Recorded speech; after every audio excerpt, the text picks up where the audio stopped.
Көшуге дайындалып жатырсыз ба? Үйдегі интернетті бірге ала кетіңіз. Көшу қызметін пайдалану жолын айтып береміз.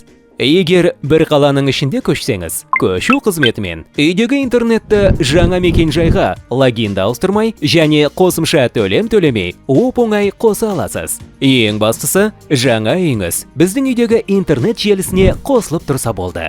Жаңа мекен-жайда үйдегі интернетті қосу мүмкіндігін анық білу үшін техникалық мүмкіндікті тексеріңіз. Ол үшін роликтің сипаттамасындағы сілтемемен өтіп, өтініш беру пернесін басыңыз. Ашылған бетке қажетті деректерді жазыңыз. Тізімде мекен-жайыңыз бар ма? Құттықтаймыз! Үйдегі интернет сізбен бірге көшеді. Ол үшін үйдегі интернетті көшіру өтінішін толтырыңыз. Сол бетте үйдегі интернет логиніңізді, деректеріңізді жазып, құжатты жіберіңіз. Сізге хабарласып, техниктің келетін уақытын келсеміз. Тізімнен мекен-жайыңызды таппадыңыз ба? Демек, үйіңіз біздің желіге әлі қосылмаған.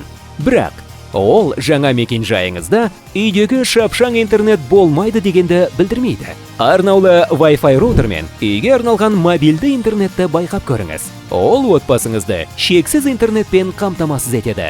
Роутер LTE желісі бар барлық жерде істейді және оған 16 құрылғыға дейін қосуға болады. Роутер жиынтығымен бірге бірінші ай шексіз интернетті сыйға беретін сим-карта аласыз. Яғни тарифтің абоненттік төлемін екінші айдан бастап қана төлейсіз. Сонымен қатар, нөміріңізді роутердегі тарифке қосып, мобильді байланыстан үнемдейсіз. shop.beeline.kz дүкенінен Wi-Fi роутерді жеткізу қызметімен алуға болады. Егер үйдегі интернет қызметімен бәрібір бас тартуды шешсеңіз, жабдықты қайтарып, шартты үзуге өтініш жазу үшін біздің кеңсеге келіңіз.